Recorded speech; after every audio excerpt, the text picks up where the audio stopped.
Good morning and welcome to BHC today. I'm Pastor Dave. It's Monday, October the 10th, and I am so glad you have joined me for these few minutes. I even have my cup of coffee, and it tastes very, very good. We have much to be thankful, don't we? This weekend, hundreds of folks gathered here at Bellevue Heights Church in worship and thanksgiving and praise as Pastor Rob lived into the book of Revelation once again, unpacking that book and leading us to to remembering that at the end of days, Jesus wins. In fact, he wins now. But at the end of days, Jesus wins. On Saturday this last week, Barb and I were at In-N-Out Burger, and I was just observing as I was waiting for our food and at how many young men and women they had in that place, all dressed in sterling white, going to and fro, all doing their jobs, and it wasn't just 5 or 10, it was possibly 20 or 25, and in that little space of preparation of taking orders, it was moving along like I have really not thought of before, in that you had these young people moving about, doing their jobs, everyone with a specific task, no more than 2, I think, seamlessly moving in and out. Somehow they were able to find a pathway between all of those that were working there to get to the next job, back and forth, around, through, French fries dropping, hamburgers being packed, cheese being put on, things being put in the microwave. And this just went on, and I stood amazed at the extraordinary seamless character of how they got the job done. I have no doubt that it's hundreds of hamburgers per hour that they're producing and making. French fries has got to be the same number of orders, but incredible organization as to how they came to. And then they had a director or a young man who was a manager or an overseer working, just moving throughout to make sure everything was going tight, sometimes to pick up a piece here or there, sometimes to bring an order. Amazing experience. Then I got to thinking about, wonder if each one of these amazing young men and women, in doing their job, did what they thought was right in their own eyes. Instead of receiving the training that they obviously received to get the job done seamlessly, wonder if one of them decided, oh, I'm going to wait a few minutes, we don't need any French fries for a bit, and just decided not to put them down, or maybe didn't put as many down in the fryer as he ought to, or wonder if whoever is unpacking the buns, instead of unpacking what they expected to, unpacked a fewer amount. Or what if somebody decided they wouldn't put cheese on somebody's hamburger, or they decided that they would reorder the process by which they would fix the hamburger first, from bottom to top, not top to bottom, whatever it might be. Wonder if each one of them did what was right in their own eyes, not what they've been taught, not what they've been taught in a fashion to make it a well-organized, well-processed business that could serve you, could serve me well, as it did that day to us. Wonder if they did what was right in their own eyes. And you know, the Bible gets into that. We sometimes, in fact, in Judges, it's most profoundly because it was a desperate time. Law and order there wasn't. There was no king. No one really in charge, and nobody paying attention to the ones who thought they were in charge.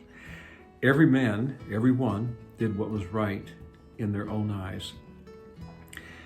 The order of the universe, the order of creation that God has so lovingly and graciously provided for us, was not put together, was not created in that fashion so that you and I could just do what was right on our own eyes and expect everything to turn out well.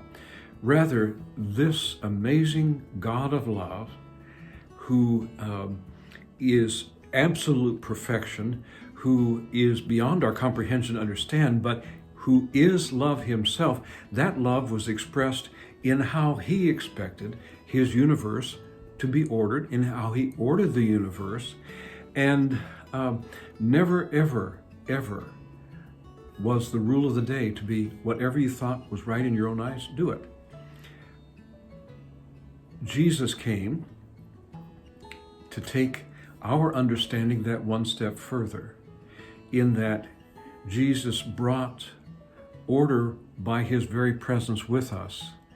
He brought us in his heart and mind seamlessly to that place where we recognized that God is love, and that love is intentional, that love is ordered, and God loved us so much that he gave Jesus, his only begotten Son, to die for us, to bring us back to that ordered experience of love, that ordered experience that creation was cast with, so that we could enjoy life in him.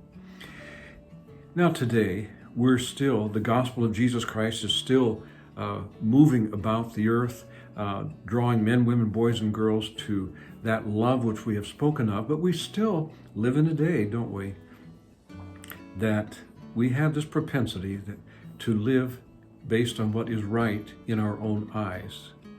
Followers of Christ, we believe that he has ordered life in a way so that we follow him, and that is our right.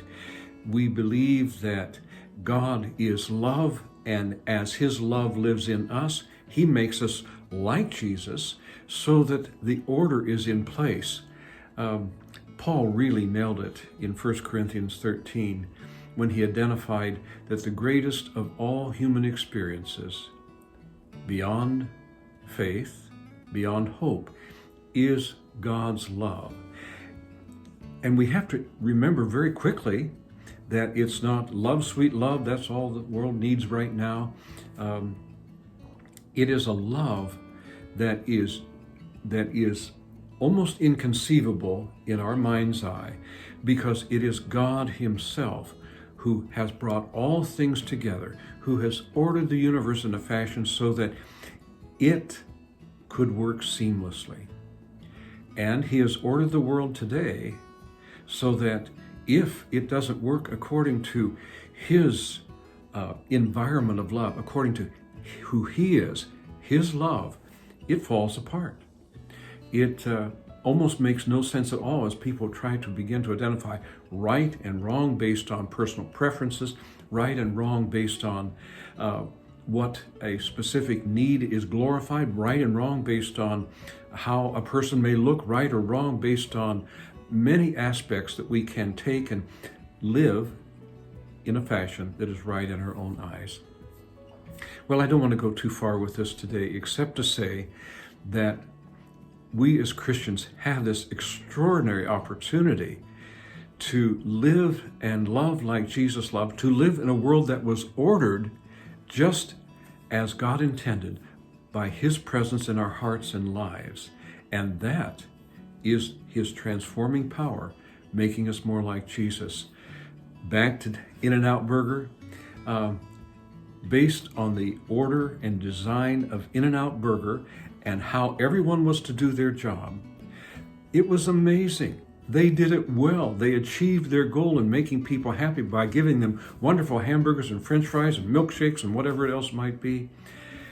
But it would not have happened if everyone in that restaurant had everyone done who was working there, done what they believed was right in their own eyes. They believed what was right was to live into what they were taught, live into the word that came to them through trainers. We as Christians believe that we can only achieve the beauty and the joy of life as we live as to what is right in God's eyes. Living his life, entering his love, enjoying all that he has for us by faith, recognizing that it is his transforming presence in us that makes all the difference in the world. Well, I hope you have a marvelous, wonderful, blessed day. by all means, I recommend you go to In-N-Out Burger, and when you're there, watch the order of the place and how well and wonderfully they do it. There are many businesses like that. That just happened to be what came to my mind as I thought, if it had not been exactly like it was, how chaotic it would be. And then I got to think about Lucy and Ethel on TV and the chaos they could live in sometimes. That's another story for another day. Enjoy God's love. Allow His love and His heart and His Spirit to inform your mind and heart, because we do seek to do right in His eyes, and He helps us by changing us from the inside out by His love and grace. Have a wonderful day.